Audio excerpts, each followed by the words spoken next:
Picture there. Hi, welcome back. So he is considered one of his generation's most influential and versatile film composers. His work has contributed significantly to the soundscape of modern horror, action, and suspense films. His career took off when he scored the first Scream movie. And here's a fun fact. He just finished scoring Scream 7. I got a couple more fun facts for you. To achieve a unique sound in Scream, Marco, and a brilliant creative move, scored the film in a Western style. And due to the budget constraints, he had to work with a very small orchestra. Again, creative genius to achieve a full sound, a more full sound with a smaller orchestra. He instructed the string players to whistle, and he had director Wes Craven and other crew members join in with the whistling. Marco Beltrami has received two Academy Award nominations for Best Original Score for 3:10 to Yuma in 2007, and then The Hurt Locker, one of my favorite movies ever, in 2008. He won a Satellite Award for his work on Soul Surfer in 2011, a Primetime Emmy Award for Free Solo, another great movie if you haven't seen it. That was in 2019, and a Golden Globe nomination for A Quiet Place. Spooky, 2018.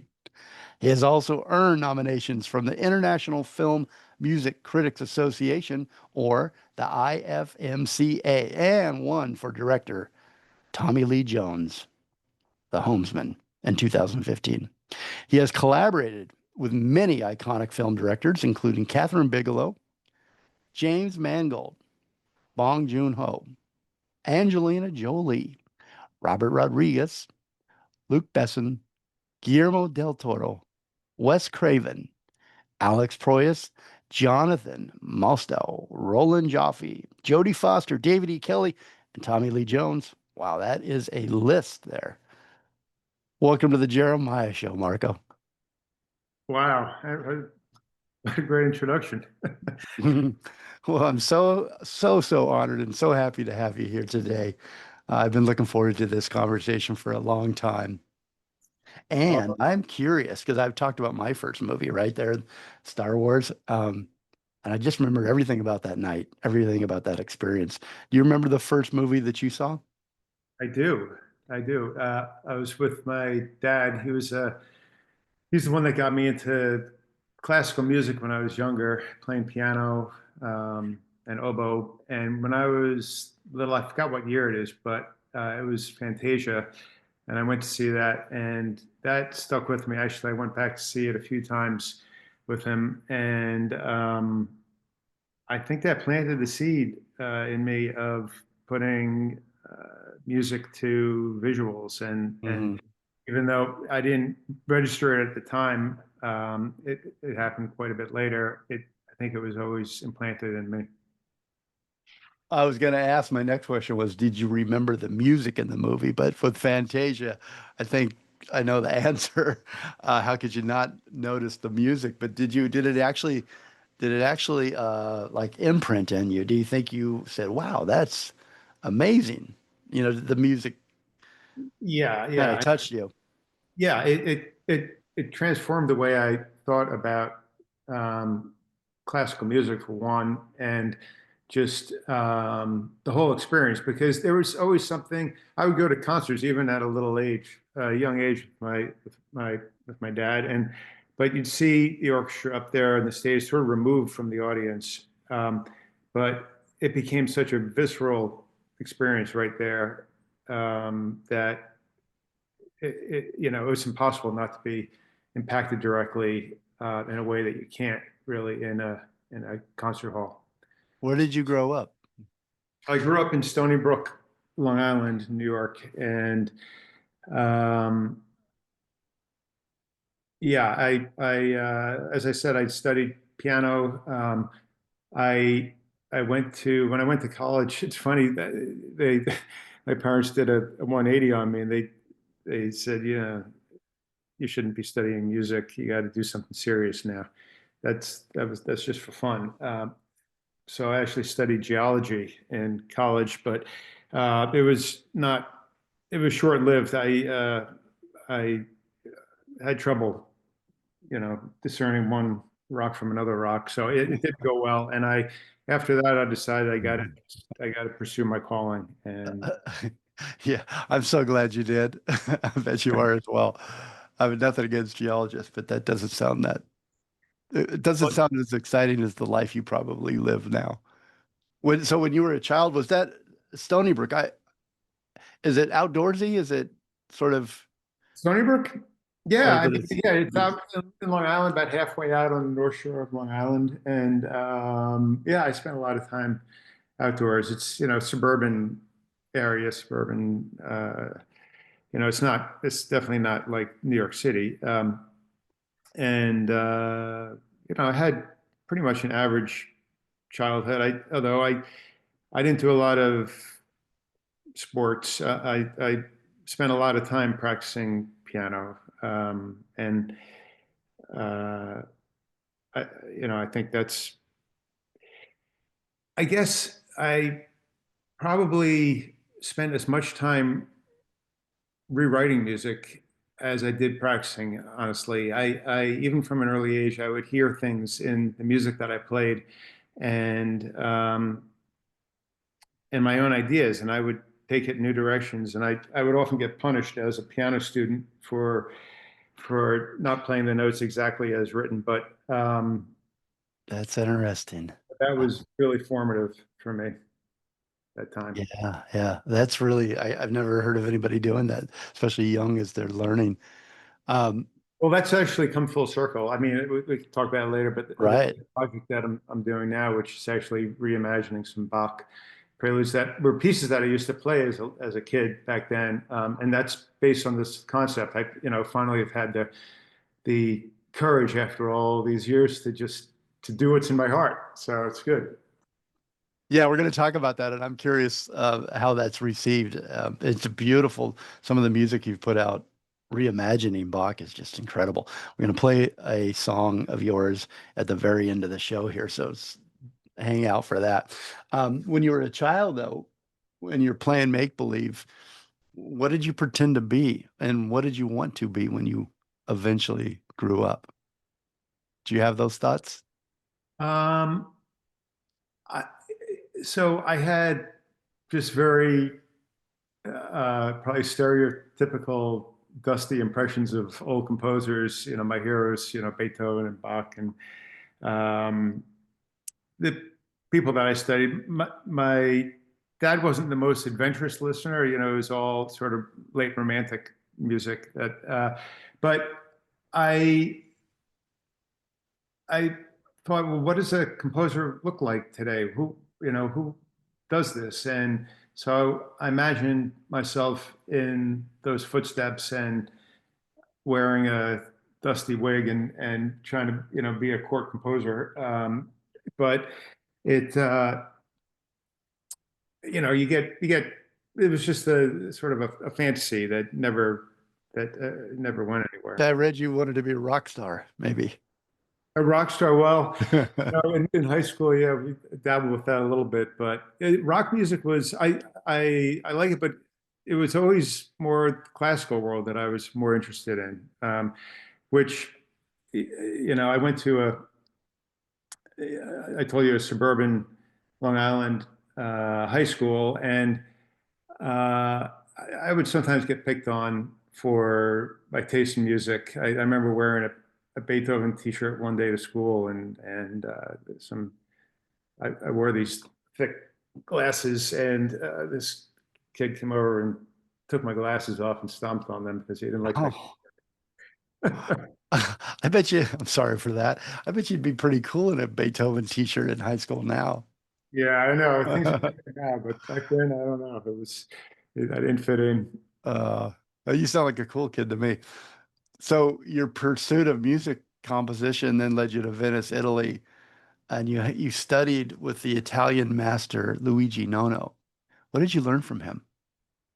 Yeah, I mean that was an interesting time. I had finished my studies, my graduate studies at Yale School of Music, and um, my dad, who he was he's retired, long retired now, but he was among other things. I mean, he was a applied mathematics professor, but he also was a wine writer. So he wrote for the Wine Spectator and some other magazines. And so we were on a trip over there, and there was a movement starting up back then called slow food.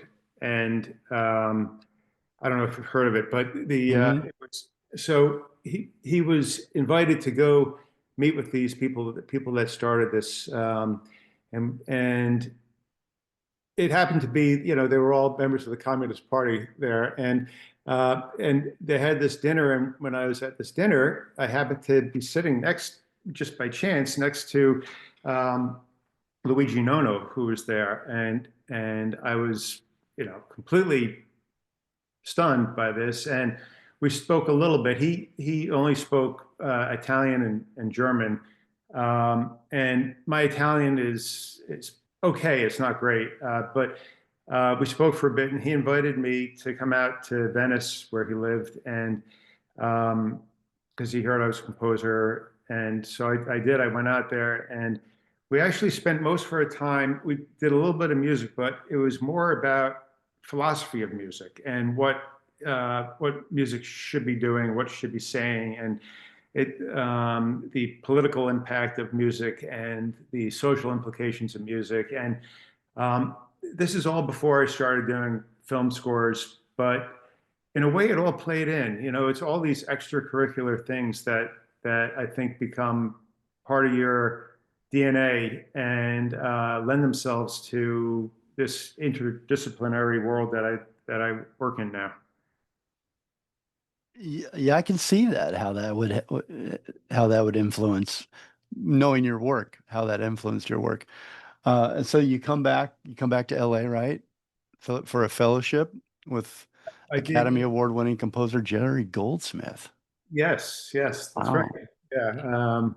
Yeah, it was a program at USC that has um, a film scoring program, sort of like an introduction to film scoring. There's only a couple in the country that actually back then, I don't know now, but and Jerry was running it that year, and I thought if I'm ever going to learn about film scoring, this is the time to do it. So I moved out to California. I dragged my wife to be to come with me, and we packed in the car, moved from New York, and I came out to do that, and I don't know, that was the hook. Here you are. There's a quote that I read that very interested me about you. You said, "I'd rather speak my own musical language." What does your musical language sound like? And what is your musical language saying about you? Or what are you trying to say through your musical language? Yeah, well, I mean, so I had these ideals back then. All this classical music that I was studying was very European in a way. So all came from Europe. Um, there were American composers, of course, like Aaron Copland and all, but I viewed the America as this great melting pot of cultures and also music. Like everything has, there's no real hierarchy to what is better than something else. It's all how you use it. And it could be, Jamaican steel drums. It could be any sort of world ethnic music that can be put on the same level as, counterpoint of Bach. It's all how you use it. Um, and I think that these were ideas that I was really thinking about. These are things that Luigi Nono, this is what I'm talking about, that I was Hmm. talking to him Right. about. Like, and coming out to LA, and meeting people that really they didn't come from a musical background. They came from all different backgrounds. People making films. It's all. different worlds that you're pulling resources from. People have all different talents, and I thought if there's any way to have a unique voice and bring these ideals together of like this sort of urbanistic environment, that maybe I could do something like that in film music. So that's always been in the back of my mind ever since I started scoring films, about how I could do this. And uh, yeah, Is it fair to say that primarily the films that you score and that you compose for are mainly action and horror genres? That'd it's be, I funny. mean, you got a big, big resume, but Yeah, a I lot think of them. A lot of them are. I mean, it's funny how you get. So you mentioned Scream was it was really the first movie that I did. It was in 1996, and it was for the newly formed Dimension Films, which is a subsidiary of Miramax, the Weinstein's right. company. And uh, because of the success of that movie, they started having me do all their movies. Like I became their in-house composer. I started, it was, and I have such crazy stories. You go on for hours talking just about my experiences working with them. But the uh, interesting thing about it is that up until Scream, I had never seen a horror movie. I've always been a cheap scare, and I don't like horror movies. And in fact, that first day that Wes called me in, he heard some music of mine, and he wanted to meet me because they were looking for a composer. And he sat down with me, and we're watching the movie. And there's so many references in that movie to other horror movies, to Nightmare on Elm Street and Halloween and all this stuff. And I didn't know any of these references. I had no idea what and I felt very self-conscious sitting there because I had no idea what was going on. So um, the fact that That's I funny. wrote a piece of music for him. Actually, I scored the opening of the movie. This scene where Drew Barrymore gets killed. It was a 13-minute long cue is a piece of music in the movie, and I brought it to him, and he liked it, and he cut it, and that's how I got the job. Um, but I wrote from a really naive place. I was, and maybe that's what got me the gig. I didn't have any associations. I wasn't trying to copy any other film scores. It was just the way I felt, my visceral response watching this movie. That's what I put down, and it was over the top. It was like heightened emotions because that's how I felt watching it, and I think he responded to that, and that became the sort of the signature tone for these Scream movies that they since made a few of them. You subverted expectations, and it worked against standard, like you said, horror scoring conventions, but it really worked. It worked with the writing, it worked with the directing and the story. It was unconventional. Yeah, That yeah, makes sense now. And I want to kind of pick that film apart a little bit as far as your process goes and your choices in a little bit here. But uh, are there particular instruments that work best that you find for action or for horror um, I, that you'd I like don't to go to? know. I don't think so. I mean, I guess it's like asking a chef their favorite ingredient. I don't know. Or It's the a tough. favorite knife? Yeah, it's very tough to say because it depends on the situation and all that. I mean, I felt that for Scream in particular, like I thought it was important to get to the emotional heart of the main character, Sydney, and played by Nev Campbell. And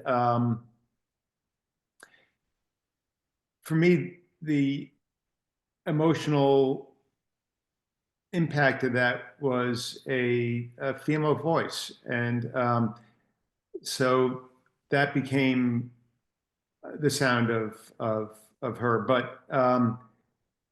But it really depends on what how the movie speaks to me, and it's not always the same. It's not. Um, it's really dependent on what I feel, what my emotional response is when I watch the film without any music. And you wrote, which is interesting, I think you wrote compositions or scores for each character, specifically like Deputy Dewey was more Western style guitar work, and as you said, Sydney, the it's a song, it's somber, it's haunting, Yeah. representing that turmoil she's going through and the tragedy, and then the voice elements that you use. But for the killer, there was no specific theme for Ghostface. No, there wasn't. There wasn't. And that was a choice. Yeah. I've remedied that now after they call me back after all these years, which is such an odd thing. It's been 30 years now, and I just finished just last week recording the score for Scream 7. I haven't done the past few. Uh, and it's just so weird how like it just it's almost like visiting a house that you were brought up in and you're a different person now, but when you go there you have some of the same feelings. Like I things that I haven't thought of in 30 years, just uh, like how I scored films then and getting into that mindset, and even digging up some of the old sounds that he used. And um, it's just it's been such a fun, interesting process going back and doing that again. Yeah, like walking your high school hallways and looking at your locker and all that nostalgia, And that your feeling. feelings of insecurity that you had when Yeah. You hope nobody knocks your glasses off. yeah, exactly. Yeah. I mean, because, when I did those movies back then, I mean, Wes was great. And I learned so much from Wes Craven about how to score a horror movie. But because he really took me under. He was involved in the process with you Oh yeah, yeah, yeah. closely. He'd come over and listen, and he was very soft spoken, but he had so many words of wisdom for how I would approach some of these scenes that I wasn't sure about. And but what was interesting, the antithesis was working with the Weinsteins, because then it's not like they were just like putting the movie out; they were hands on. Bob Weinstein was very hands-on right from the beginning too, and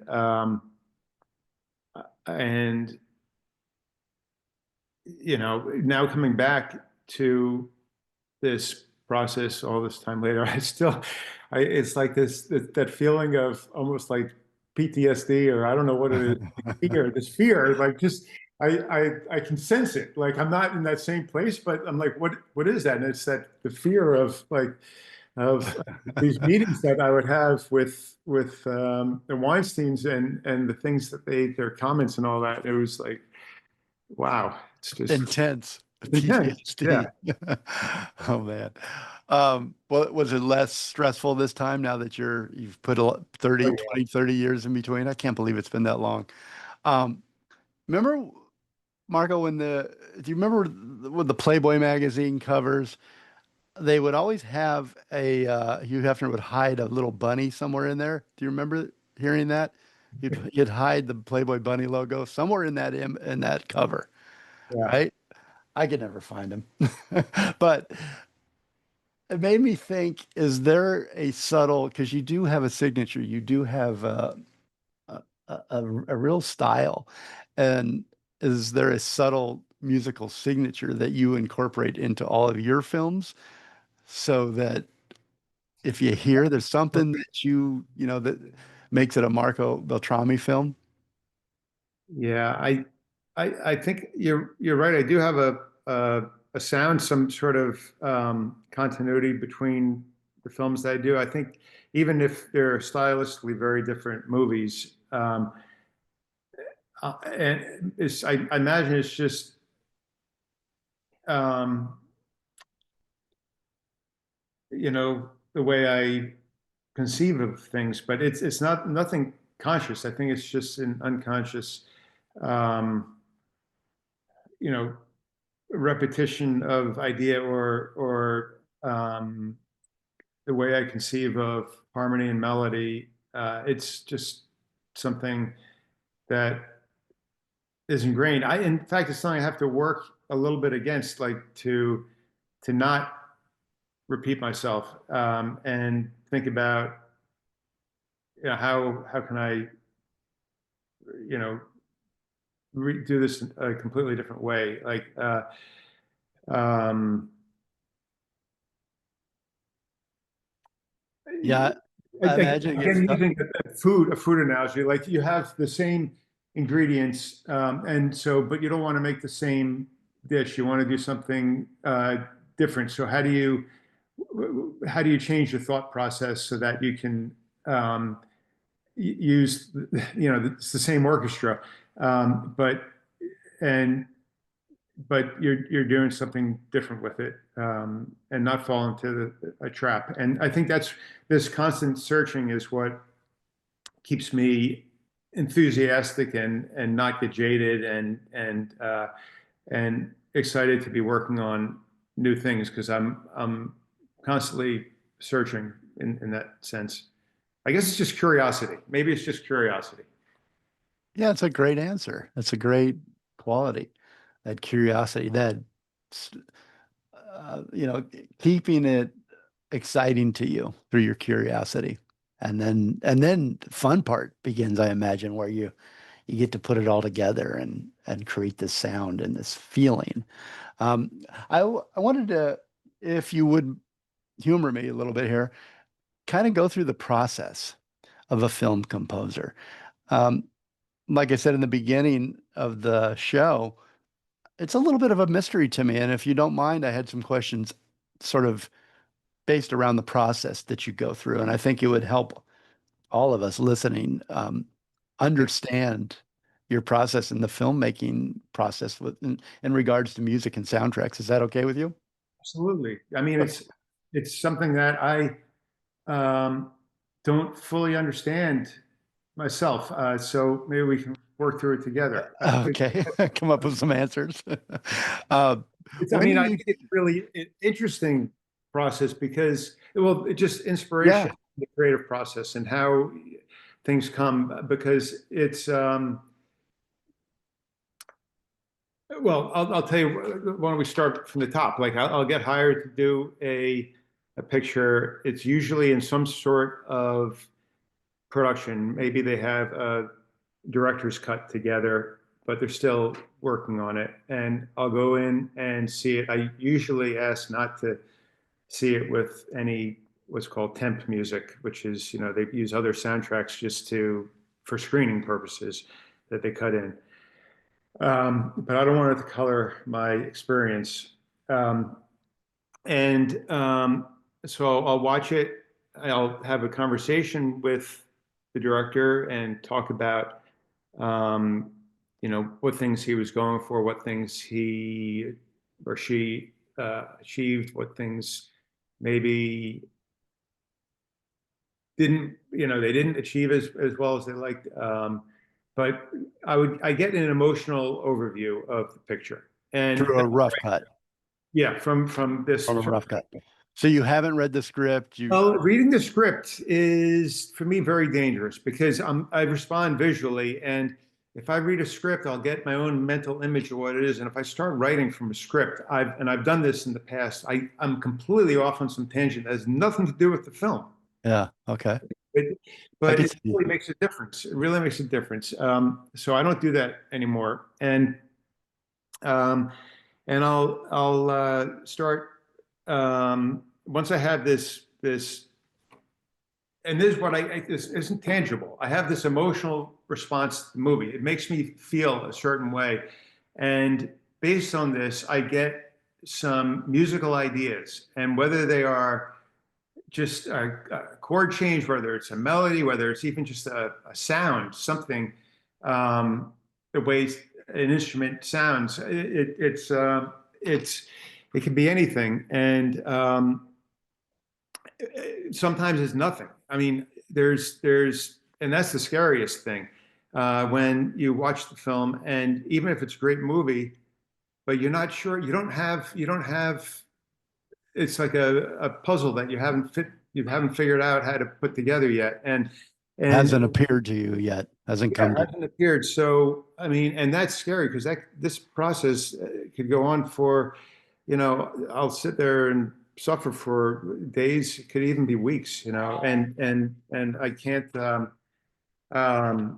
can't figure out what to do.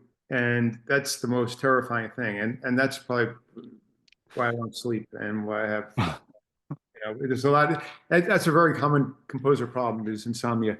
But so anyway, but eventually I'll find the or so far I have I'll find a an idea and I'll latch onto that and I'll start working just on these ideas, thematic things that I've been inspired, and then I'll take these. Like a musical palette almost, isn't Yeah, it? like palette. It might be something that I can bang out on the piano. It might be, if it's traditional like that. If it's something else, if it's coming up with a particular sound that I hear, then it's a different process. But basically, having something that I feel has some identity with the film, and then I'll take this and actually try it against little areas of the film and see how I react to it.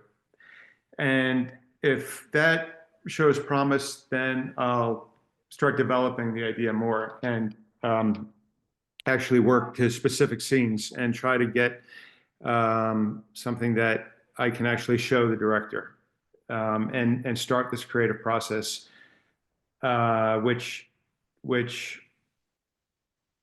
can be anywhere from 4 to 6 weeks in a general area That's to the timeline typically. yeah, a pretty common timeline. There have been films that have been done much quicker. I often when there's a score that's not working for the director or the studio, and they call and they ask for a replacement. This happened on a movie called I, Robot a ways back, and I remember it was like they showed me the movie, and I had 17 days from the time I saw it to deliver the finished product. That means writing everything. It was like 77 minutes of music and going in and recording it with the orchestra, writing, having everything done, and that was a lot of pressure. Like doing, Oh yeah. um, but So when you say yes to a project like that, you have 17 days. You just have to kind of have a leap of faith and say, I hope it comes to me. But because how well, else could you say you can do it or not, yeah, right? well, You just got to do it. on that, they showed me the movie, and I thought, all right, if I have ideas after I'm done with this movie, then I'll say yes. If I watch the movie and I don't know, if I don't have ideas right away, I'm gonna have to say no. And the the muses were kind to me that day. I don't know. I That was watched, Will Smith, right? That was a good yeah, movie. yeah, and I had ideas right away. I saw the movie, I knew what I was gonna do. I saw the movie, I walked out of the theater, I knew what I was gonna do. I went right to work, and but it doesn't always work that way. I just happen to, and that's why I don't understand the process of how this works. Where it comes from. Well, Yeah. it's like musicians when these great songs come to them, they never really know where it came from. They have that same response. Uh, now I've seen films that are rough cuts without any music, and it's really uncomfortable. So I can't imagine how you come in and see these rough cuts. I mean, they don't have anything in them, right? They're like pretty flat. To get Yeah. a get emotional response you're good at really obviously great at what you do. So I don't know how you can do that. Um, do you use music or how do you use music like to foreshadow an event that you know is coming or a character development without giving it away, giving too much in the film away. Is there a dance there for that as well? There's definitely a dance with that. You don't want to be leading the action um, unless it's, for some sort of misdirect. But um, it's that's actually it was I think a common problem for me starting out, and that was something that Wes Craven, going back to him, really helped with because especially in a horror movie, you want to be playing with this notion of anticipation and raising the anxiety level of the audience. And if you um, are too much ahead, you're actually taking the audience off the hook. And so, like learning how to do that was a skill, and it's a dance. It's Yeah, what a skill. And then silence also in a good, sometimes in a good film, silence plays a oh, big part. Like, how do you decide when the music should drop out entirely? Is it the same dance? it's the Same same same dance. Yeah, skill? you're building up tension. Say, all right, let's say that some characters walking in the house, and there's a killer in the closet. Um, so you might set up all this suspense ahead of time. Well, the characters unlocking the door and all that, and to come into the house. And so you are building up this dread in the audience. But then when the character enters the hallway, maybe you take the music out completely, and it puts this void because the audience knows Uncomfortable. that something's coming, but there's nothing to hang their hat on. So yeah, I mean things like that. Those are like it's It's like awkward silence with two people, and you're like, whoa, this is just weird. How do you break that? yeah, Yeah. yeah. Oh, Uh, so you mentioned earlier you don't like to hear any temp track and where there's temporary music in place. How do you manage that with a director that maybe falls in love with and already has a temp track in mind? yeah, I mean the way I see it is temp music is written for another movie, and any director that's doing something that is original, there might be, yeah, I mean, there might be places, individual places where a temp score can work to heighten some emotion or anything. But in terms of having an emotional through line that carries the listener from the beginning to the end, there's no way a temp score could do it unless the movie is just a copy of another movie. Because it's it's like a fingerprint. Everything Mhm. is unique, and one person's fingerprint's not going to work for somebody else. So being able to tap into, like, I will eventually listen to what they have, just to see what they like. I just don't want it to color my first impression, but I will eventually check out and then have a discussion about what it is that they're responding to, and then talk about what I'm seeing in this character and what I want to bring, and then play some ideas. And um, sometimes, yeah, I mean, sometimes you can go around a little bit. Music is abstract. Um, it's not like, a costume or, something like that. It's all a visceral reaction that people have when they hear something. And, um, you know, if it's completely different from the expectation that someone might have right off the bat, even if it's right, it could take a while of exploration and trying things to show. And it's not uncommon where I'll write a score, write ideas, and there's some hesitation in the director. And so I'll go through this process. I mean, that's what I like. I like the collaborative process. I like sharing ideas. I like trying, and I think, all right, well, this could be, maybe there's something I'm missing here, and I'll explore with director. And sometimes I'll be surprised and we'll come up with something and it's, and these are great director relationships. This happens with, Jim Mangold, this guy that I did Ford v Ferrari with, and Logan and Wolverine. And, he was really doing something unique in these movies. And this was the process with him. And they're very intense, um, working periods because I'm searching. It's not like I know exactly. Sometimes we come full circle and come back to ideas that I had originally, and um, but sometimes also ideas that I have for one part of the movie will work somewhere else in the movie, and it's I got so it's it's it's such a creative endeavor when it's at its best. When it's not become a um, strictly commercial enterprise that is overseen by um, accountants. After all, film music is it's a business. Films are a business, and people want a return on their investment. So there can be a tendency to shy away from innovation.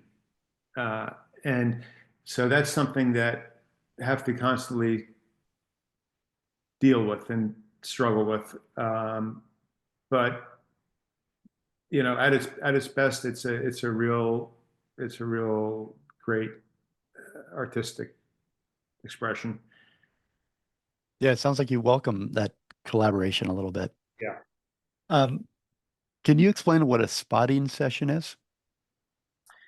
Spotting session is when you have the movie and you run through the movie with the director and you talk about all the places where the music will come in and go out, and you create a logbook from that. It's called the cue sheet that will list all the cues, and you have a point of reference, even if it changes from there. At least you have a starting point of reference of where the music will be in the film. Thank you. See, I'm learning, I'm getting an education. It's like Yeah. film school. What's the Yeah. most challenging scene that you ever scored? Oh, wow. That's putting me on the spot. Remember? I mean, I looked up, you had, and I don't even know if this is true because they don't always get it right, but 155 film scores. Well, I think that You- includes TV shows as well. Oh, I didn't think it did because then there was separate for TV, there was a separate for albums, and it was Indeed. you've done a lot is all all I'm Yeah. trying to say. So I don't blame you if you can't I remember. know. So It's it's really difficult. hard to pick the hardest scene. How many scenes have you had to score? Oh, Uh, y- in most soundtracks I was looking through on Spotify, and I want to encourage everybody to go there and follow you. And but I was going through your different discography, and every soundtrack, it's not like a regular album that there's 8 to 10 to 12 songs. There's, sometimes 30, you're each film has so many layers to it that you score. yeah. Well, it's true. I mean, a lot of the movies I've done have had a lot of music in them, and it's a lot of work. Yeah. I mean, I have the energy for it now. Look, John Williams still does it. He's getting up there. I don't know the pace that I'm doing it now. It's been hectic this year, especially when you have a TV show in there too, like this where you had Nine Perfect Strangers. Um, I'm so glad that came back, by the way, because it was gone I watched the first season. I haven't seen the second yet. oh, well, I think the second's better. I literally, Good. yeah. But there again, that's really creative relationship working with Jonathan Levine, who we started out doing some films together, but he's done some TV.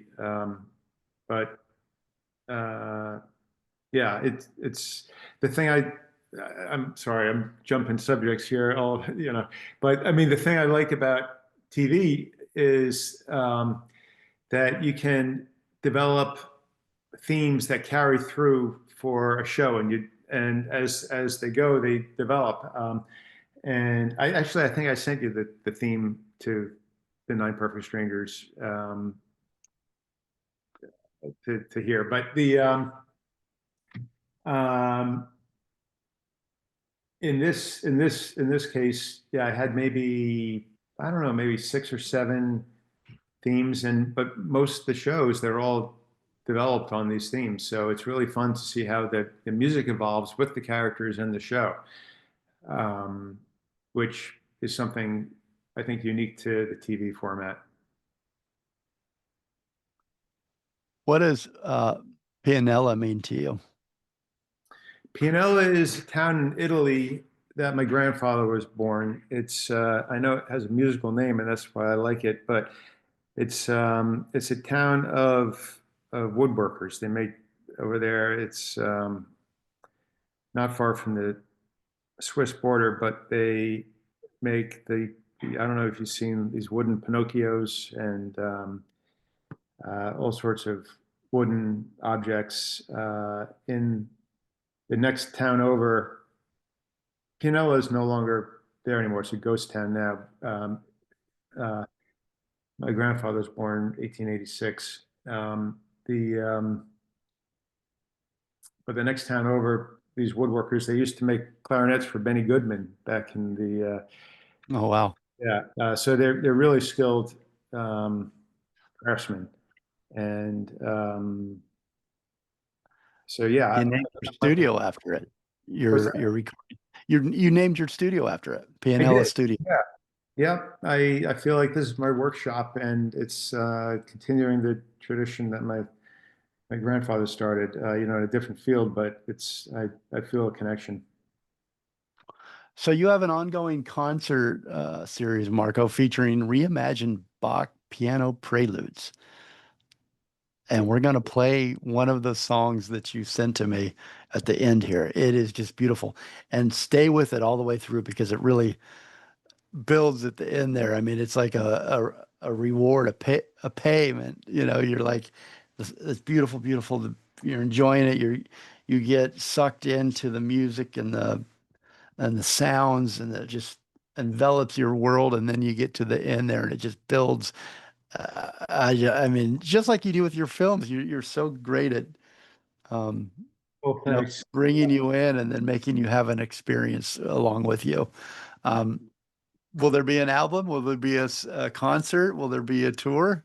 So we've done a few concerts um, in here in town, uh, but we're going to do more. Yeah, there will be an album. I've it's the concert thing is sort of new to me, and it all so far it's just been recruiting friends of mine that are musicians, but everyone has different touring schedules and performance schedules, and trying to put these things together is a bit of a headache. But it's something that I want to once we have enough performances down together, then yeah, I'm going to release it as an album. Mhm. It's very difficult music. It's really for virtuoso players, and um, so they're almost showpieces in a way. So they take some time. It's not just something I can throw together like a film session and have the musicians sight I read want it. to see you at the Hollywood Bowl. Yeah, yeah. Our friend Suzanne Goen will serve the food. Amazing. She's You, amazing. she has all those restaurants there, right? Her and Caroline have the wine and the food. Yeah. Have you seen? Uh, we talked off air, just if the listeners like, what are you guys talking about now? We Marco's a big foodie, I guess you could say. Um, Well, I like loves but I don't go out to eat that much, but yeah, food's important to me. Well, Marco, this went way too fast. We've only got 2 minutes left, and I wanted to go over some of the projects that you're working on here quickly. As we mentioned, Scream 7, which is exciting, and you weren't sure of the release date, so I found it. It's Friday, February 27th, Okay, 2026. cool. This one, Scream 7, focuses on Sydney Prescott's return to the franchise. She's now a wife and a mother, Kevin Williamson, the screenwriter of the original Scream, is the director. And he says it's going to be a killer 2026. Nine Perfect Strangers. It's airing on Hulu right now. I watched season one. It's you got to watch. It's a binge-worthy show for sure. And now I got to check out season two that's out. And so you scored Nine Perfect Strangers. Congratulations. Um, MotoGP theme, Worldwide Motorcycle Racing Championship. That's pretty cool. Yeah, yeah, that's really cool. I'm a fan of motorcycle racing, and it was great. I wrote the theme for them a couple of years ago, and they use it uh, for all their races. So it was a lot of fun. Yeah, I'm playing that here too. So you get a little taste right now. The Valley, Bong Joon-ho's next movie, The Valley, which is an upcoming animated film written, directed, and produced by Bong. The film was announced in 2018 following the release of his critically acclaimed film Parasite. And the film is described as an animated drama that explores the intersection of deep sea creatures and humans. It's scheduled to be released in 2027. So mark your calendars. That's a little ways away. Don't forget. Um, so you got some time on this one, it sounds like. Maybe not so much pressure. That is always practical, but yeah, there There's is always it's pressure. animated, so the animation takes time. But yeah, I've actually started working on it, and I have a few things. But yeah, it's really fun, and Bong is creative genius, as you know. Anybody Yeah. knows that's in these movies. Yes, he is.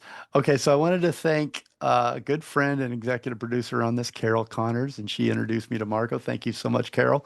Film clips provided by Fox, Miramax Films, and Lionsgate. I also want to thank you, sir, Marco Beltrami.